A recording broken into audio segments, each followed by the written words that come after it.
Vikings understood this darkness. They feared it, but they respected it more. To them, winter was not a whim of weather, but a living force. That haunted the weak and rewarded the wise. When the last shred of light vanished, their defenses began. Roofs were thickened, gaps stuffed with moss and clay. Firewood was stacked into walls taller than a man.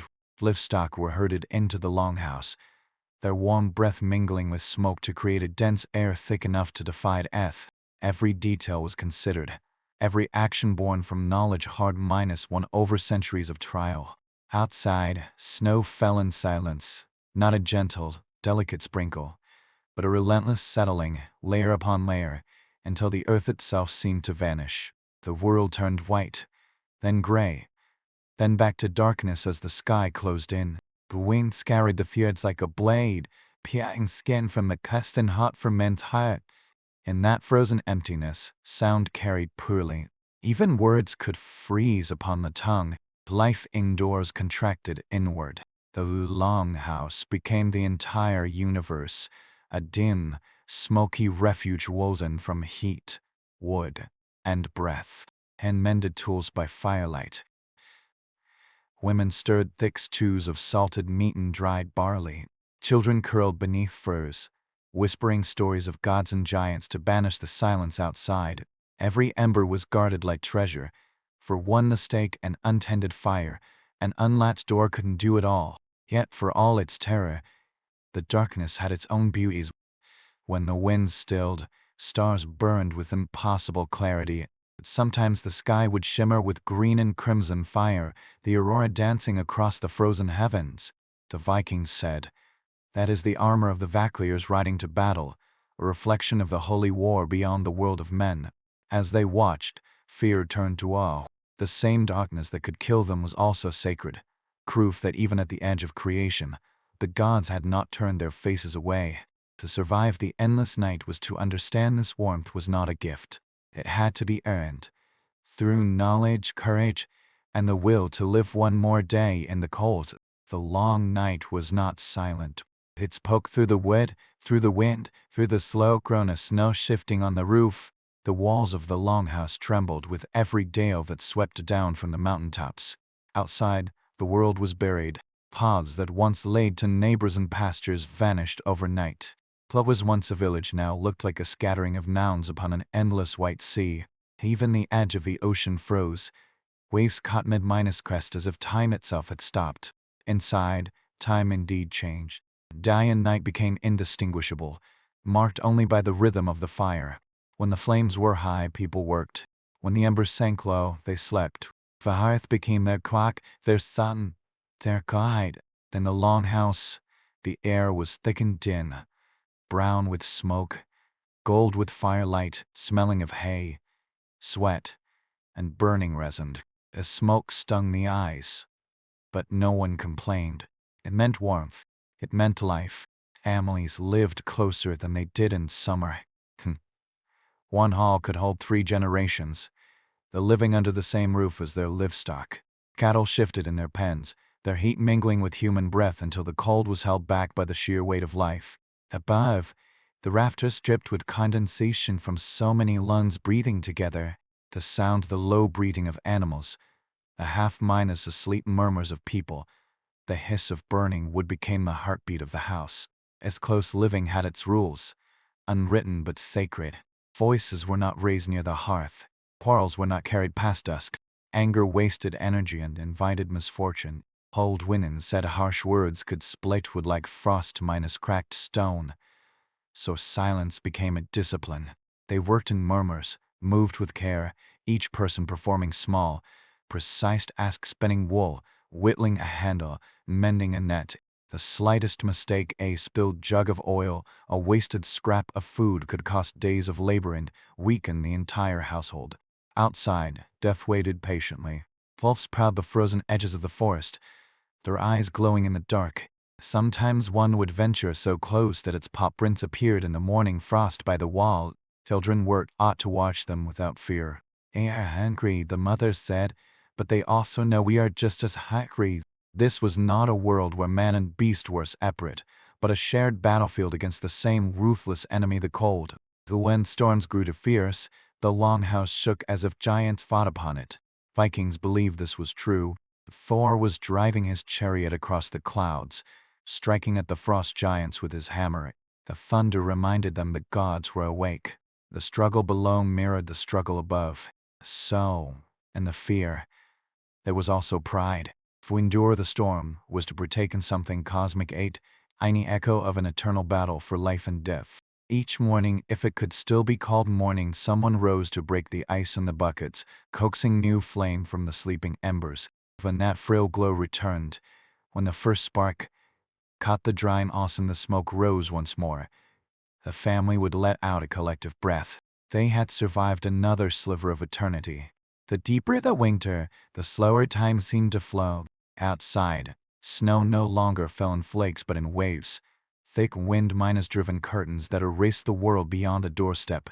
Paths between houses vanished. The fjords froze in silence. Even the sound of the sea, the endless heartbeat of the north, went quiet beneath its crust of ice. The Vikings said that when the ocean fell silent, the gods were listening.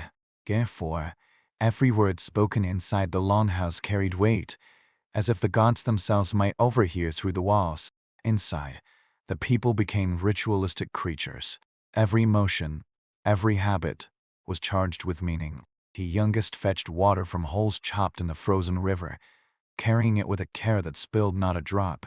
The eldest mended tools and sharpened blades by the fire, and sewed clothes with fine thread, their hands chapped and Griffith called. Even the smite flame was tended as if it were a sacred duty. As one log burned low, another was carefully added, as if feeding a spirit that guarded them all. The air in the longhouse grew heavy, a blend of smoke, breath, and the smell of life. Smoke coiled along the rafters, blackening them until the entire ceiling shone like the inside of a chimney. In that dense gloom, light behaved differently. It moved slowly, clung to faces and hands, turned eyes into small golden pools. At night, people spoke in hushed tones, their voices muffled by furs. The crackle of the fire was louder than speech, and in that sound they found comfort. That there were angels the walls could not stop. Sickness was the most feared of all. A single cough, a fever, could spread to a family like a curse. With no doctors, no fresh herbs until spring, I turned to parent charms, runes carved on bone, bits of iron hung above the hearth to ward off unseen spirits. Women whispered old protective verses as they laid damp cloths on fevered brows. Outside, the wind moaned to the eaves, a sound like distant voices answering those prayers. Sometimes storms lasted so long no one remembered when they had begun. Children grew restless, dreaming aloud of sunlight they had forgotten how to describe, stared into the fire until the shapes of the flames became faces, until the mind itself began to drift toward madness. In the sagas, this was called white blindness, vit blind eye, a sickness of the soul that came from staring too long at snow or darkness. To fight it, they told stories. Old sagas of gods and heroes were recited again and again, every word carrying warmth. Stories were not mere pastime, they were medicine. So, as the wind howled outside, the fire answered inside, crackling, spitting sparks alive. The longhouse breathed with them. Every night survived was another line in an unwritten saga, another victory in the endless war against the cold. Sometimes, in the deepest part of the night, when the wind fell still and the snow eased its assault, Vikings could hear the world breathing. Nay. Ice in the fjords groaned and cracked like a sleeping animal shifting position. Wooden walls whispered as the frost tightened its grip on the timber. Far off, a wolf howled, and another answered. These sounds were not threats. They were proof that life still pulsed beyond the frozen veil. In a land that demanded so much silence, even the smallest noise was a sign of mercy. Minus chapter to the covenant with the land site's election and foundation. Vikings were not shaped by accident. Every beam, every stone, every mound of earth held meaning. Before the first log was felled or the first sod turned, there was choice, the ritual of finding land that would let a family survive the long darkness. For in the north, land was not owned, it was partnered with. Every hill, every valley, every river carried its own spirit, and to build in the wrong place was to invite ruin. When a family set out to find new land, they moved with silence and instinct. Men carried spears not only for protection but to test the soil, and then studied the wind, the smell of the air, the way the sun moved between the clouds. Even animals were watched closely. If birds avoided a certain ridge, if cattle grew restless near a hollow, the elders saw it as a warning. In a land where mistakes could cost generations, intuition was as valuable as any tool. The perfect site was rare, a place that offered both shelter and strength. Vikings looked first for south-facing slopes, where the feeble winter sun could cast its warmth upon the walls for a few brief hours each day. To live where sunlight could not reach was to live in shadow, and in the north, shadow was death. But sunlight alone was not enough. They needed protection from the wind, the invisible blade that could cut through fur and wool. They looked for the land's natural hills rising behind, woods close enough to break the gust, rock formations curved like shields, valleys, while tempting, where trapped. The cold air sank and pulled there, turning soil to permafrost, air to poison. Vikings had a word for such places: frost graves. To build there was to bury oneself before the first snow fell. When a promising piece of land was found, they tested it with fire. The small flame kindled the tiny soil taut, and everything how the smoke moved, half a wit swirled. The smoke rose straight. The land was calm. The footbenter scattered. The spirits were restless. And so the search continued. It was a science born of experience, wrapped in ritual. The proximity to water was another law. A stream meant life for drinking, for cleaning, for cooling in the rare summer heat. But water was also treacherous. Thawing rivers could flood a homestead in a day. So Vikings built neither too close nor too far, maintaining a delicate distance where a man could fetch water without fear of the deluge swallowing his home. And forest had to be ever nearby. It was their quarry and their palisade, their warmth and their weapon. From it came firewood, timbers, resin, bark, berries, game. The forest was not a backdrop. It was half their home, the other half being the house they built from its bones. When the site was chosen, they did not rush to build. They stood still, listening to the wind, the cry of crows, the heartbeat of the earth beneath their boots. If the land answered gently, they began. If it whispered warnings, if the air felt strong, or the silence too deep, they turned away. For Vikings knew that no one won a fight against the land. Chapter 3: The Bones of the House Building Wisdom. The first act of claiming new land was not to raise a wall, but to make an offering. For Vikings swung an axe at a tree or thrust a spade into soil. They paid tribute to the land itself. A bowl of mead, a strip of smoked meat, sometimes a few drops of blood from a sacrificed animal were given to the earth. The eldest of the family would whisper old words, asking the land spirits VETIR for peace and permission. For no home could stand long on a foundation the land rejected. Viking saw this as law, not superstition. He had seen too many houses cracked by frost or devoured by rot because the land had not been appeased. Once the offering was made, the land was measured. The measuring of that age was not geometry. It was knowledge passed down through generations. They paced out the soil, noting its firmness. The sound it made when tapped with a staff. Too soft, and frost would creep up from below.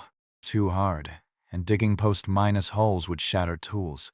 Glace oil was prized. A hack went, said water, and gave a firm base for heavy timber wall. The builders marked where the longhouse would sit, always aligned with the sun's path. The entrance faced east or southeast, so the pale, brief morning light could strike inside first, touching the hearth. To step into a home where sunlight fell across the threshold was to step into a blessing. Behind, the land often sloped upward, forming a natural shield against the north wind. Over time, Vikings learned that such a slope could mean the difference between life and death in winter.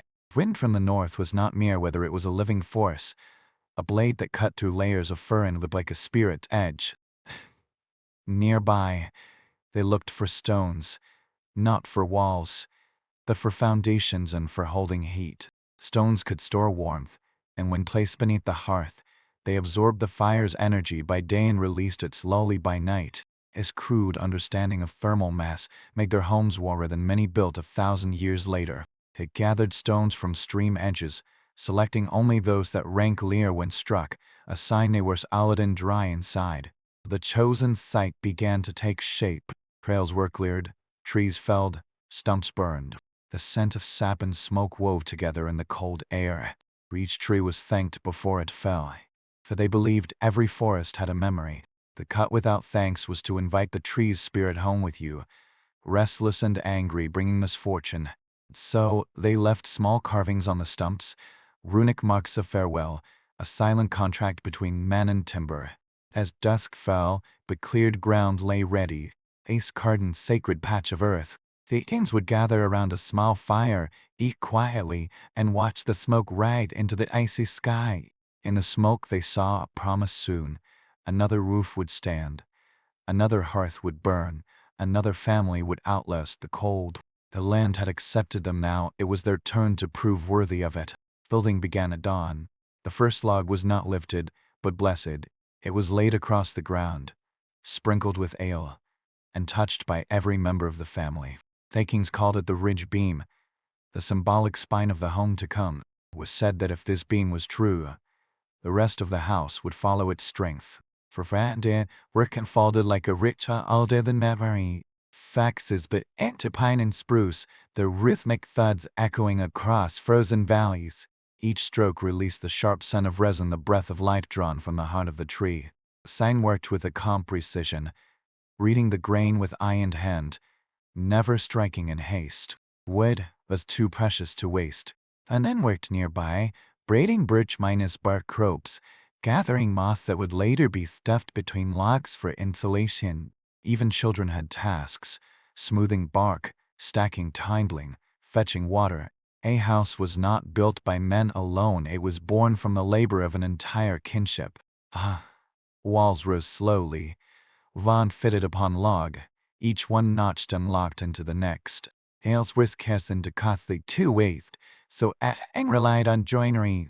Each joint had to be precise, carved by hand so the wood fit snug with no gap. The tiniest crack could invite a draft, and a single draft was enough for frost to find its way in. Between the logs, they stuffed the moss the women had gathered, green and damp, yet miraculously effective. Come winter, the moss would dry and expand, sealing the house like flesh healing a wound. Next came the floor. Hard minus packed earth was smooth, mixed with clay and dash. Over it, straw was scattered to trap the warmth rising from the hearth. Every layer had its purpose. Vikings did not separate craftsmanship from survival. To build well was not a point of pride, it was obedience to the laws of nature, and those laws punished carelessness swiftly. As the frame grew, so did the weight of the roof beams, the ribs of the longhouse. They were set low and broad, to resist the gales that roared down from the mountain peaks. At the center was the ridge beam, thick as a man's torso, the spine of the house. It was hoisted into place with ropes and sawn, men chanting to keep rhythm as they heaved it upward. When it settled into its socket with a deep wooden groan, the chanting fell silent. For a moment, they stood together, breath clouding, listening to their creation take its first breath. Then, the turf, cut from the earth itself, was laid upon the roof, thick and layered until the longhouse seemed to merge with the land around it. In time, grass would grow there again, so that from a distance, the house looked half buried, as if nature had swallowed it whole and chosen to keep it warm. As dusk fell, the first wall stood firm against the wind. The builders kindled a small fire within the skeleton of the house. Flames leapt up, licking the timbers with light. The crackle of wood echoed like laughter across the snow. For Vikings, this was not merely construction. It was rebirth. A new pocket of warmth had entered the world, wrested from the jaws of the cold. Minus chapter for the breathing house structure and soul. When the frame of the longhouse stood firm, the true work began, plugging every weakness winter might find.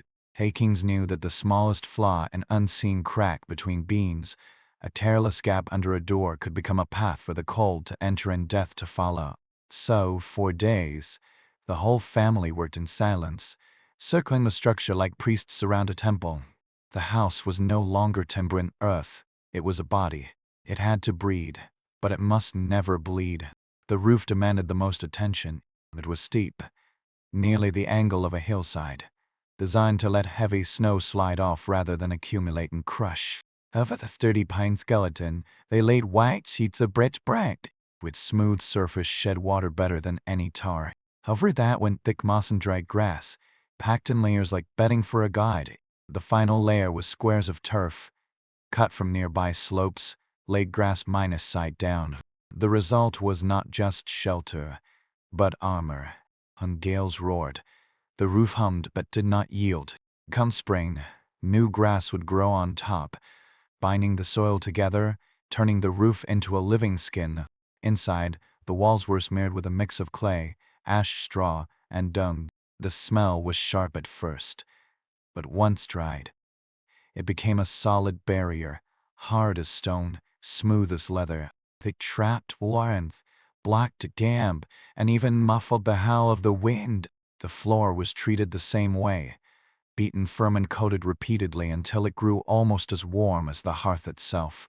Alfred, thick twined woolen rags softened the ground where the family slept. Fine now, the longhouse had begun to feel alive. Standing at its center, one could hear its peak, the soft pop of settling timbers, the sigh of moss drying between logs, the faint trickle of melting frost along the roof edge. These sounds comforted them. A silent house was a dead house. A living house was forever speaking. The hearth was the last to be placed, for it was the heart, and the heart had to wait until the body was ready. Stones from the stream were brought in, dark and heavy, arranged in a circle at the house's center. Over them, clay was packed tight to seal the cracks. Fire was struck from flint and breath, the first flames licking upward like a newborn's cry. Smoke spiraled to the smoke minus hole, rising into the gray sky before being snatched away by the wind. People stepped back in silence. This was not just heat. This was a soul. From this day, every meal, every story, every birth and death would revolve around this fire. When the work was done, and marked the doorway with runes, symbols of protection and endurance, a small iron charm was hung above it, a lamb's bone buried beneath the threshold to ward off sickness. They believed the house might as spirit was awake now. It would remember the names of its builders. That night, as they lay beneath the new roof listening to the storm crash and break overhead, the walls held firm, the air was warm, the fire danced steadily, and the frozen world outside raged on, furious, but for now, defeated. And the first light of dawn touched the new roof. Vikings rose to meet it, smoke curling to the freshly carved smoke minus holes, spiraling in the pale light like ascending spirits. The longhouse smelled of new earth and fire, raw, clean, alive. The people who had built it stepped into the morning chill and looked upon their work. It stood, not as an adornment upon the land, but as a part of it, low, long, sturdy, its turf roof merging with the hillside as if it had grown there. This was a home of the North, not a defiance of it. Men walked slowly around, pressing hands to the walls to feel the warmth trapped within. Gwyneth sprinkled a small bowl of ale upon the earth before the entrance, thanking the land spirits for allowing the work to stand. Inside, the fire still burned low, its light pulsing like a heartbeat through the doorway. A new house had life, but building a home was only half the battle. The other half was learning how to live within it. Every part of the structure had a purpose, every inch shaped by experience. The entrance passage was narrow and low, so a man had to stoop to enter, not just to keep the cold out, but to remind him to show respect. Between the outer and inner door was a small enclosed space, an airlock to stop icy gusts from rushing into the main room. It was a simple invention that saved countless lives. The main hall was long and dim, with the hearth at its heart. Sleeping benches lined the walls, raised off the ground to rest in a layer of warm air just below the rafters. At night, families would lie together beneath furs, their breath mingling with smoke that coiled lazily toward the ceiling. The sound of the fire was their lullaby, the slow exhale of the wind outside their hymn. At one end was a store at Jalcove, barrels of salted meat and sacks of dried grain waiting for the months ahead. The walls were thick enough to keep out frost, yet cool enough to preserve food. Even in house design, Vikings thought like survivalists, balancing warmth with preservation, comfort with utility. As daylight grew, the longhouse began to settle into its new life. It creaked, dried, frost melting on the roof gave a soft hiss. Good builders sat outside, eating together in quiet. Their hands were cracked, muscles sore, but there was pride in the weariness. They had done what countless before them had done, building life from hardship. That night, as darkness fell again and the cold pressed close, they sat inside their finished home and listened. The wind clawed at the walls, seeking a way in. It found none. The fire answered with a steady crackle, warm and sure. In that moment, the family understood a truth known to Viking generations before them. Survival was not a gift from the gods. It was a craft learned through sweat, respect, and will. The North would test them again. It always did. But the land under their feet was good, the walls around them were strong. The gods had been honored, the spirits appeased, the work done right. And for one more winter, the dark could rage all it wanted. The Vikings were ready. Minus Chapter 5 The Undying Flame Hearth and Sacred Ritual. The hearth minus fire was the first thing born in every Viking home, and the last to die. It was more than light, more than heat. It was life itself, a living boundary between humanity and the frozen void that surrounded them. Long before dawn, before any word was spoken or tool lifted, the house stirred to the crackle of kindling. The eldest of the household, often the mother, sometimes the patriarch, would kneel by the hearth, hands cradling flint and steel. Sparks fell. The embers glowed faintly, exhaling orange in the dark. Again, with a soft breath, the flame awoke, and the longhouse opened its eyes. In that moment, all other sounds retreated. The wind could howl across the valleys. Snow could pile high at the door. But within the circle of firelight, there was order, warmth, meaning. The kings called this fire Elder, but its spirit had many names. To them, fire was not a servant but a guest, unpredictable, powerful, sacred. It had to be fed and spoken to with care. To let it die was to dishonor the house minus spirit. The hearth was always built at the center, set upon stones chosen for their strength and memory of heat. These stones were not just a foundation, they were timekeepers. By day, they absorbed warmth. By night, as the fire sank low, they released heat slowly back into the room. Even when the fire seemed dead, if one placed a hand near those stones, one to feel its cough. For around this heart, life unfolded. Venom cooked, stirring thick stews heavy with barley and smoked meat. Men dried boots at the fire's edge. Children crowded close for warmth, drawing in the ashes with sticks, tracing runes they did not yet understand. Smoke filled the air, spiraling upward through the roof vent, staining everything in shades of brown and gold. The air was heavy, but it was alive. The hearth was a gathering place and a calendar. When the sun refused, its rhythms marked the days. Each morning began with the kindling. Each night ended with banking the embers under ash to keep them alive till dying. Families measured their lives by the flames. 3 winters have passed since the hearth minus fire burned high for my father's death.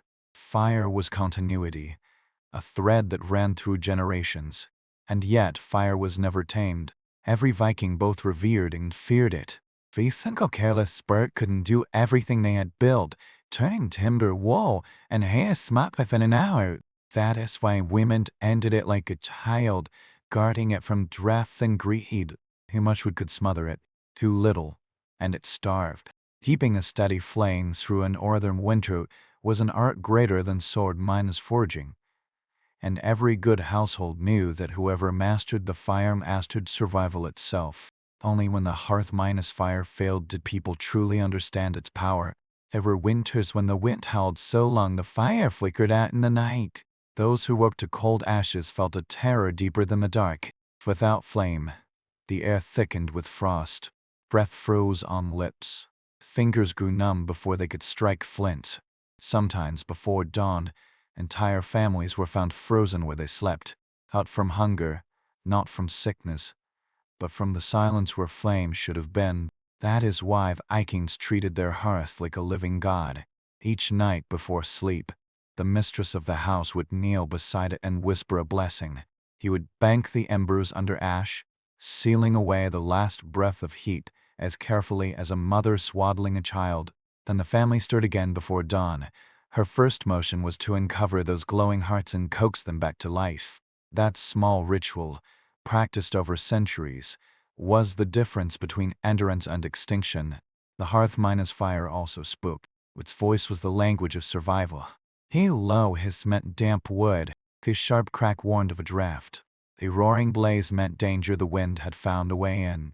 Vikings listened to it as a sailor listens to the sea, tuned, reverent, alert. He said a well-ended fire could convey the mood of the god. If it burned clean and steady, the gods were pleased. If it smoked and spat, they were not. But fire was not just for warmth. It was for preservation. Vikings had no ice houses, no cold cellars, so they used smoke as armor against rot. Fish, venison, pork hung from the rafters above the hearth, where they slowly dried, turning black and hard, almost immortal. The air in the longhouse grew heavy with the scent of ash and salt, a perfume of survival. The fire below only cooked food at built time, stretching the reach of each harvest into the endless winter. And then there was the mystery Vikings could not explain. Fire seemed to remember. When a new family moved into an old longhouse, they could feel it. The warmth came quicker. Smoke spiraled gently. The stones glowed longer. Elders said the hearth remembered those who had fed it before. A good fire understood loyalty. In old tales, there were houses whose fires refused to burn for strangers, the wood smoldering and dying as if mourning the hands that once struck the spark. To Vikings, these were not stories. They were warnings. The hearth was alive. It remembered devotion, and it punished neglect. Fire did more than warm the flesh. It shaped the mind. In its flickering light, Vikings dreamed, planned, prayed. The light revealed faces drawn with weariness, yet mocked by a kind of fierce calm. The stillness of those who understood the world's harshness could not be tamed, only endured. Every story they told, every plan they forged, began in that same firelight. Its rhythm slowed their speech, turned thought into ritual. Then storm-winds screamed over the mountains. People drew close, listening to the fire as one might listen to a heartbeat steadying them against the roar outside. Children drifted to sleep to its crackle and hiss, their minds filled with tales half prayer, half memory. Warriors returning from raids laid their weapons beside the hearth, knowing only its light could wash the sea from their souls. In those long nights, the line between warmth and highness blurred, and yet, for all its beauty, there was danger. Fire could become a traitor. A single spark could find the thatched roof and devour everything in one, blinding their family, food, history. That terror haunted them more than the threat of raids or beasts. Every Viking had seen an Eber's home glowing red against the snow, collapsing into blackness as the flame howled like a living thing. They learned to read smoke as a sailor reads the sea. Thin and white, safety. Thickened black, death. A bucket of snow or water stood by every door, ready for the moment their worshipped deity turned against them. It was why they learned restraint. Fire was never allowed to rage unchecked. Logs were added slowly, with measured hands. The flame was kept low and steady, feeding the hot stones without tempting chaos. In that discipline lay their genius. They discovered how to channel smoke through low tunnels of stone and clay beneath the floor, primitive pipes that carried warmth through the ground before releasing the fire's breath to the outside. In doing so, they made homes that lived longer than their own bodies. At the center of every village was a great hearth, a communal fire that burned your minus round. It was said this fire had never been allowed to die since the settlement's founding. Then new homes were built. Their first sparks were taken from it, carried across the snow in clay pots, still glowing, still alive. The same flame that warmed one family would warm another, a thread of light across generations. That fire connected them to their ancestors. It burned with memory, blood, unspoken vows. When a family left to carve out new land, they carried not coins or banners. They carried hearth minus embers wrapped in wool and moss. Still breathing, they carried not just warmth. It was an identity, a reminder wherever they built, wherever they slept, the same light had burned for those who came before. At night, when the outside world vanished into darkness, the hearth became a door. Vikings believed that in its glow, the realms of the living and the dead touched.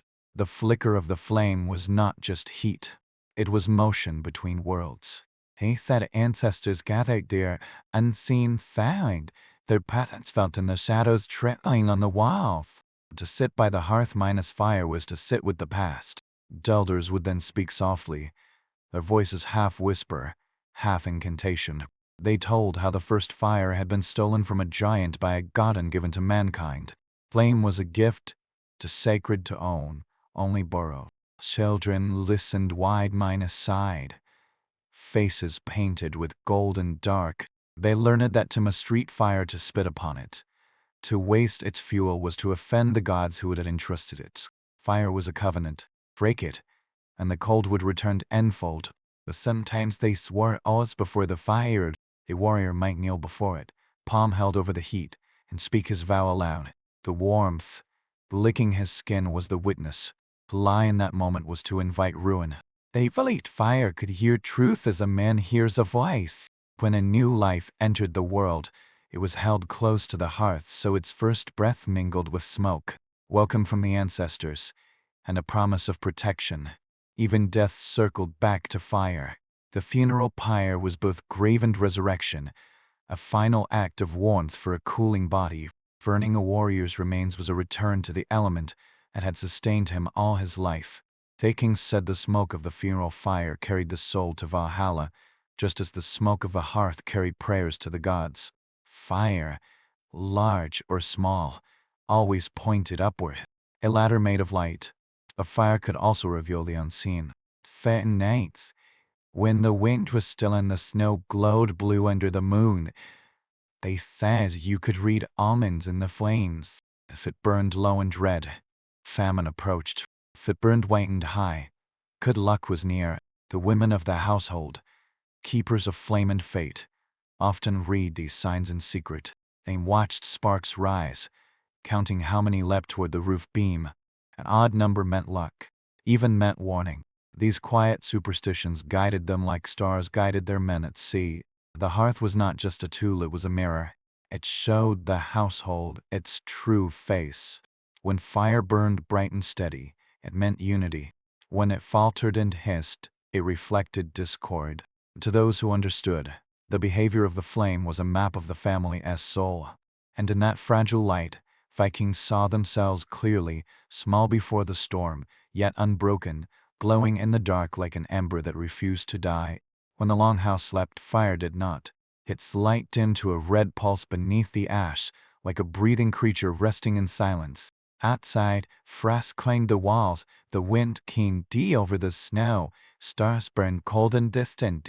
But inside those thick breathen walls, fire dreamed, and Vikings dreamed with it. Its warmth sank into the floor, into their furs, into their bonds. It was not just heat that kept them alive through the endless winter. It was that soft reminder life, however fragile, still burned beneath the weight of the night. Each morning, before the rest of the household stirred, the keeper of the fire would kneel beside the ashes. He would brush them aside with careful hands until the faint orange glow appeared, a still minus living spark, waiting to be fed. She would whisper to it, as one speaks to a child sleeping too long. Then came the sound, the sigh of flame catching its breath again. Smoke rose, thin and blue, curling toward the roof beams. The fire awoke, and your day had begun. That fire, Vikings knew, could never truly be owned. It had moods. Some mornings it roared with hunger, devouring wood faster than it could be supplied. Other days it sulked, refusing to burn. They would then speak to it, coaxing it with sun, heating it twixt by offering. They believed fire recognized the heart of the one ending it. If a man approached with anger, it grew spiteful. Only patience and steadiness kept it loyal. So fire became the teacher of their temperament. It punished haste. It rewarded care. It demanded balance. Never too much. Never too little. In its lacked, they learned at rhythm, restraint, reverence. When the flame danced quietly, liking stone and beam, there was peace in the hall. Men told stories, women laughed softly, children lay still, their faces glowing like small suns. When tempers flared, voices rose, the fire flared too, the smoke thickening as if reminding them chaos fed chaos. Across centuries that lesson endured. When Vikings sailed to foreign shores, they carried hearth minus embers and small clay pots wrapped in moss. That ember was their link to home, part of their lineage, their god, their discipline. In distant lands, surrounded by unfamiliar forests and unknown stars, they dealt with fires and watched them come alive. Same color, same warmth. The fire that had burned in the far north now flickered in places their ancestors had never imagined. Through the shared glow that never truly died, all Viking hearts were connected. Fire was not their keep. It belonged to no one and to everyone. A gift across time, handed from one generation to the next. Even now, in the ruins of old longhouses, archaeologists find blackened stones, charred wood, faint traces of soot. When wind blows through those empty frames, it sounds almost like breathing, as if the fire were still there waiting the spring. It says, I have outlasted kings. I have watched the cold come and go. I remember your hands. Feed me again, and I will remember you. Minus Chapter 6. The bones of giants' walls, floor, and roof. The walls were the first line of defense between life and death. For Vikings, a wall was not merely a barrier of timber. It was a weapon forged against the cold. When they built, they fought like warriors. Every surface was armor, every joint a shield, every gap an open wound waiting to be sealed. In the frozen north, wind could strip warmth from a man's skin in minutes, and even the smallest wound could be fatal. The Viking home began with the idea of protection, not drawn on parchment, but drawn on instinct. The land itself dictated its design. If a valley funneled wind from the north, walls would lean against it like soldiers bracing for impact. If the forest offered cover, walls would come from its oldest trees. Straight, dense pine or spruce, trees that had themselves survived 100 winters. Timber taken from the heart of such trees carried a memory. King said it remembered how to resist the cold. Once felled, logs were stripped of bark and left to dry, and fitted together with a care that was almost mathematical. No two were exactly alike. Each was hand minus carved, locked into the next, notched so precisely that even a blade of grass could barely slide between them. Vikings worked by feel, not by measure but by listening. When a joint was frayed, it made a sound like a deep drum beat. A single wall could take days to perfect, and when it stood, it was not a fence, but a living structure, tight as bone. Between the beams they pressed moss, thick, damp, green from the forest floor. The choice was deliberate. Moss was magic to them. Wet, it swelled. Dry, it shrank, sealing itself into every crack. It kept the cold out, the warmth in, nature's own insulation. Clay was mixed into, smeared over joints, sometimes mixed with dung for strength. When sun hit it, the clay hardened into a crust, waterproof and windproof. Over time, the entire wall became a single breathing body. Wood, moss, clay, and warmth fused together. Inside, the walls glowed faintly red with the reflection of fire. The warm heartbeat against an endless dark. People would rest their backs against them, feeling the heat pulse through the timber. In that moment, the wall ceased to be a structure. It became part of their flesh. They trusted it like a companion. Every sound from outside, the moan of wind, the scrape of snow on bark, was answered by the wall's quiet strength. Yet to Vikings, even a wall had a spirit. They believed every beam held memory, that the soul of the forest still lingered within.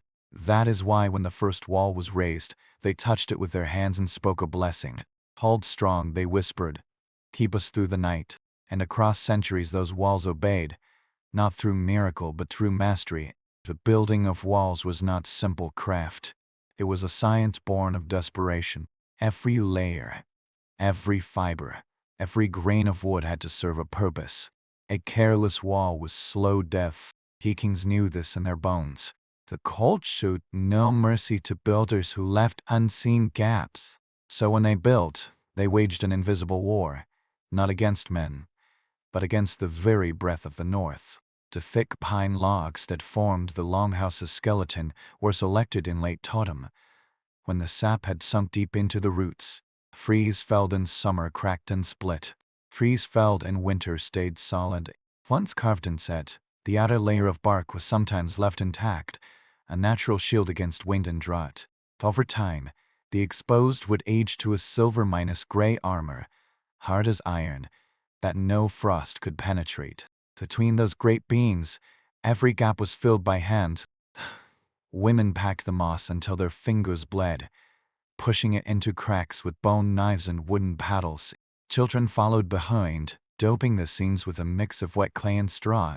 This humble mixture dried into a seal against the north wind so complete that even the smallest spark of warmth inside stayed trapped.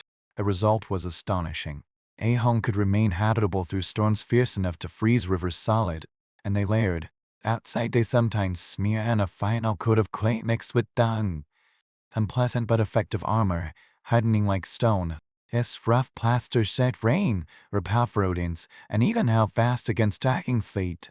Once dry, they whitewashed it with lime or ash, so the walls shone pale, and in a winter sun there was reflected brighter into the dwelling. Light itself became another defense against the dark. Inside, the walls were often lined again, this time with woven mats of reed or wooden planking. The air trapped between the two layers worked like invisible wall, making the house many degrees warmer. It was a primitive double-wall system, far ahead of its time, discovered not through books or scholars, but through centuries of survival. They did not know the words insulation or thermal resistance, but they understood their meaning better than any engineer. At night, the heat from the fire seeped into the walls and lingered there. The wood stored it, then slowly released it through the long dark hours, turning the room into a cocoon of quiet warmth. Viking could press upon to the wall at midnight and still feel the memory of the day's flame humming beneath the wood. That Vikings also knew that warmth without breath was death. A house sealed to tight could suffocate its people. Smoke damp, sickness would follow. And so, even as they fortified the walls, they carved small vents near the roof to let the fire's breath escape. The art of building for them was not just to trap life inside, but to let death out. The balance between warmth and air, between protection and freedom, was what made a home endure. When the wind howled across the tundra and hurled itself against those walls, it found no entry, no weakness, no mercy. The house stood and moved, its timbers quietly humming with warmth, its people sleeping soundly within. When storms came, walls were tested like warriors. They groaned under the weight of snow and the pounding fists of wind. But they did not yield. The sound was almost human. A deep wooden heartbeat that seemed to answer the world outside. The Vikings. This was no accident of craft. It was proof the house itself was alive. A well-built wall could breathe, sigh, and endure just as they could. When the wind howled, the longhouse howled back, to living things locked in conversation. Inside, when the wind raged, people spoke softly. It treated the home as a living companion and ally. Sun even gave it names, calling beams bones and wall skin. To sit close to the wall during a blizzard was to lean against a guardian sworn to loyalty in timber and clay. Children pressed hands to the timbers, feeling the terror of the storm outside and the slow, steady pulse of warmth pushing back. That sensation, the cold pressing in and the wall refusing to surrender, taught them what courage meant long before they were old enough to hold a sword. In the dim firelight, the wall seemed to move. Shadows of smoke and flame crawled across them like spirits climbing out of the wood. Vikings did not see this as illusion. They saw memory. They believed trees remembered their forests. Somewhere in the grain still lived the murmur of branches in the wind, the whisper of snow on bark. To keep a house warm was to remind the wood of the warmth it once felt in the sun. So at the turning of seasons, they spoke to their walls, thanking them for their strength. This was not religion, it was respect. Every beam carried a story. Some were cut from trees that had grown for centuries, roots twisted around stones that had seen countless winters. Bull. When those beams were raised, they brought that endurance into the home. Vikings did not see a dwelling as mere shelter. They fight as an inheritance of resilience. Walls connected generations, carrying the labor, breath, and memory of everyone who had ever lived within them. When a father died, his sons might carve runes into an inner beam, not for decoration, but as a message to the wood itself. He lived here, remember him, and the wood did remember. Where archaeologists today find those carvings, faint, deliberate, sometimes hidden where no guest could ever see them. Words of blessing, warnings, prayers. Hold strong, keep out the frost, may no sickness enter. These marks were not for human eyes. They were for the house. Vikings believed that as they slept, the walls kept watch. Our ancestors whispered through the timber, guarding the living from the endless cold pressing in from beyond. Outside, the north raged as it always had. But inside those walls, the human story continued. Small, fragile, defiant. The walls of a Viking home were more than a boundary. They were a blueprint for a civilization that refused to surrender to the cold. As generations passed, those simple timber shelters became architectural masterpieces honed by necessity and experience. Each settlement improved upon the last. The kings learned from storms, floods, the quiet wisdom of failure. They watched which houses stood longest, which groaned but never broke, which stayed warm even in the cruelest winds. Then they built the next generation stronger. In Norway's coastal villages, walls grew heavier, reinforced with turf stacked high against the timber. The earth itself became armor, absorbing the sea's spray and blocking the endless salt wind. In Iceland's inland valleys, homes sank halfway into the ground. There, walls were not just built on the land, they were built with it. Layers of turf and clay formed living walls that breathed with the seasons, holding warmth as naturally as flesh holds blood. When snow fell, it blanketed those turf houses until only the smoke holes remained visible. From outside, it looked like burial mounds. From inside, they were miracles of warmth and stillness. Even the farms of Sweden and Denmark adapted their walls to the rhythm of life. Animal pens often joined the main living space, so the heat of cattle and sheep radiated through the boards. Walls were not barriers but bridges connecting species that shared breath.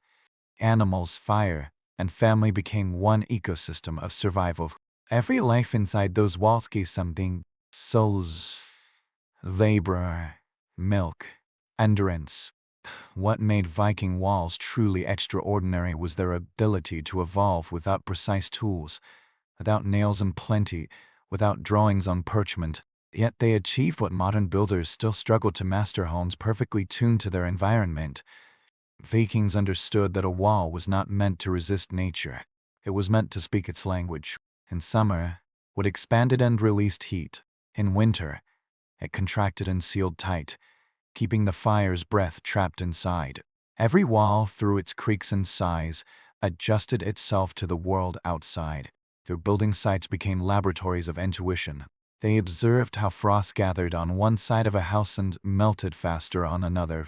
They learned which wood shrank least, which clays cracked under too much moisture, which layers of turf repelled water like a seal's pout. The lessons were endless, but learned through touch and trial. No blueprints, no schools, only hands and memory. Thus, the architecture of the North became a living inheritance, passed not through scrolls, but through stories and scars. At a time, great halls of chieftains rose vast timber cathedrals with soaring beams and ochre-minus painted walls. I still followed the same logic as the humblest farmer's hut. Each stood as both fortress against the elements and sanctuary for the human spirit. Walls enclosed not just warmth, but the idea of community itself. To step inside was to cross a threshold from chaos into order, from storm into song. Even now, when archaeologists unearth the remains of those walls blackened wood, packed clay, moss turned to dust, they still find traces of soot pressed deep into the grain. That soot is the memory of fire, and in it lies proof that life once defied the cold there. When night fell and the north walls glowed like embers, the fire at the Longhouses' center pulsed against them, and they reflected its warmth in quiet ways, turning the whole room into a living furnace. Outside, storms might howl and tear at the world, but inside those walls, the people of the north were untouchable. Their laughter rose and fell like the wind itself, low, rhythmic, steady. Not the joy we think of today, but something deeper, the sound of people who had built a world that could stand against oblivion. Vikings never built for beauty, they built for survival. And their precision and devotion, beauty emerged. The grain of pine caught the flicker of firelight and shimmered like gold. The clay plaster shone smooth and pale. Runes carved along beams prayers for endurance. Charms against sickness cast long shadows that moved as the flames breathed. These homes were not grand, but they were holy. To cross the threshold was to enter a space that carried the weight of generations.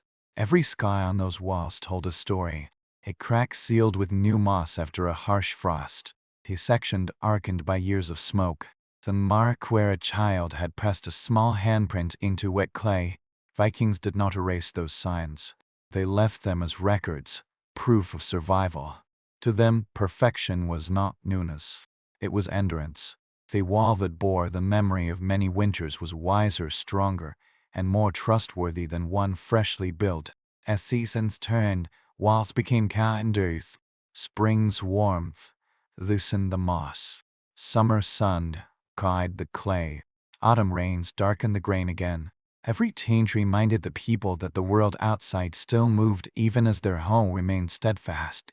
Then when the cold returned, as it always did, the walls were ready, sealing tight, humming with the memory of heat, as if the house itself remembered the language of fire and whispered it back to the cold. For the Viking family finally left their home to seek new land, join a raid, or meet their end, and never abandoned their walls without a farewell.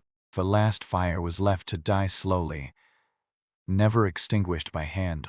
The door was closed, a prayer spoken, the house left to return to the earth from which it was made. In time, wind filled the cracks, moss grew thick again, clay rumbled, the forestry claimed its bones. At even centuries later, and only outlines remained beneath the grass. The earth there was warmer, the land remembered. Those walls did more than keep out the cold. They kept the story of humanity alive at the edge of the world. A story of resilience, faith, and craftsmanship born of necessity. And though the wind has long since devoured the voices that once echoed between those beams, something of their defiance still lingers. Standing in the ruins, touching ancient stone, one can feel it.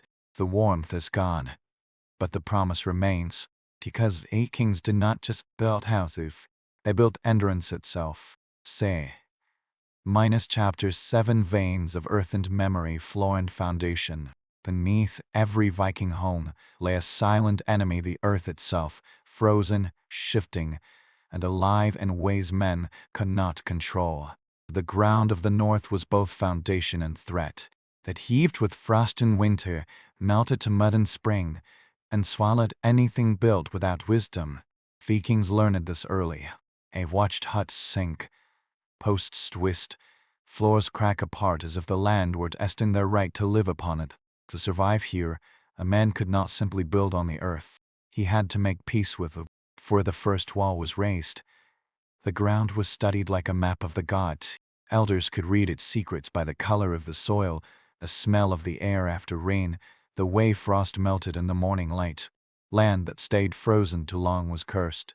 It hid the breath of underground water, ready to swell and destroy. Land that dried too fast meant it would not hold heat. They sought something in between, a slope that drank sunlight, firm but not brittle, dry but not dead. Once chosen, the ground was prepared with a patience born of fear, and men dug trenches with wooden spades, breath clouding as they broke through the frost. Soil was turned, dried, and packed again, each layer beaten flat with a stone maul. They laid gravel at the base to let water escape, then tamped down clay to trap the wet above it. This simple art drainage below, insulation above was the secret that saved thousands from freezing. Modern builders might call it primitive, but to Vikings, it was sacred geometry written in dirt, not ink. In the coldest lands, Vikings built downward. Pit houses and semi-minus subterranean homes sank their floors below the frost line, tapping into the earth so natural heat. A foot or two below the surface, the earth remained warmer than the air, even in the hardest winter. To step into such a home was to step into the bones of the land, a space half human, half earthly, where life hid from the sky. From above, little was seen but the gentle curve of a turf roof and a curl of smoke rising through snow. To a traveler's eye, it looked like a burial mound. To those inside, it was sanctuary. Floor of such a house was not just dirt. It was engineered. Clay mixed with straw and ash was spread across the surface and beaten until it gleamed like bronze. Sometimes they covered it with birch bark, nature's waterproof armor, or with woven reeds to hold back damp. Then came straw, laid thick as a mattress, and over that, furs. It was soft under bare feet, warm to the touch, and alive with the faint scent of hay smoke. In the darkness of the north, that small comfort meant everything. Vikings did not see the ground as beneath them. They saw it as the oldest ally they had. Slow, patient, unyielding. It was the only thing that never fled, never froze completely, never stopped giving. But it had to be respected. To build wrong was to awaken its wrath. And when the frost came, the earth would remember every mistake. The Viking floor was no afterthought. It was the secret heart of the home. Where warmth began and cold was first defeated. The people of the north understood what few others did: heat did not rise unless it had something to rise from. So they built the ground beneath their feet as carefully as the roof above their heads, layer by layer, turning frozen soil into a living machine of survival. The foundation first, stones laid in a rough lattice, flat and broad, each one hand-minus tested to ensure it would not shift when the frost came. The slightest movement could warp walls, crack clay, and undo months of work. Stones were fitted together like a puzzle, gaps packed with gravel and ash, not for beauty, but for drainage. Vikings did not have a word for frost heave, but they knew its power. They had seen houses lifted and torn apart by the expanding breath of the earth, and they learned to build against it with instinct more precise than any engineers. Over that lattice came the first layer of insulation, dry moss, sawdust, leaves. In the silence of the longhouse, this layer rustled softly underfoot, releasing a faint scent of pine. It was nature's cushion, a pad that kept the cold from creeping uproot. Over that, they spread clay, kneading it with straw, sand, sometimes dung, until it reached the perfect consistency. Not too brittle, not too wet, able to breathe, but not crack. Once dry, it was smooth and hard as stone, yet still alive to the touch, the perfect barrier between warmth and death. But Vikings never trusted a single layer. They understood that warmth came not just from fire, but from air. So they built floors to trap it. Beneath the planking, they left small hollows filled with straw and moss, tiny pockets of captured heat. As the hearth burned day after day, its warmth sank into the floor, slowly spreading through those tiny chambers, radiating outward long after the flames had gone out. In this way, their hearth stored heat like a body stores breath. At the back of the house, where the floor was thickest, they sometimes dug a hidden pit, a cool hollow for food and seed storage. It was lined with stone and sealed with bark and clay. Even as the hearth made the air above glow with warmth, the earth below stayed cool and steady. The balance was perfect. Fire above, frost below, life balanced between. At the deepest point of winter, when frost bit through the outer walls and snow pressed high against the roof, the floor of the longhouse still breathed warmth. Children played upon it barefoot. Others stretched their hands toward it and smiled. They could feel the earth giving back what they had given it: heat, care, faith. For an outsider, it looked like simple dirt.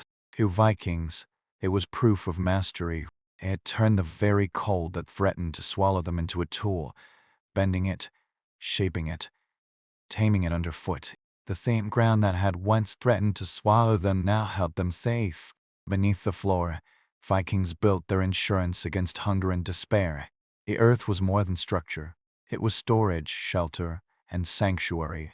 In a world where crops froze before harvest and rivers vanished beneath ice, survival depended on what was hidden just underfoot. So, between the roots of the home, the Vikings carved small vaults of life. They called them George shelters, earth cellars. Simple in appearance, yet astonishing in function. These were pits dug deep into the frozen soil, lined with stone or timber and sealed tight with bark and clay. To step in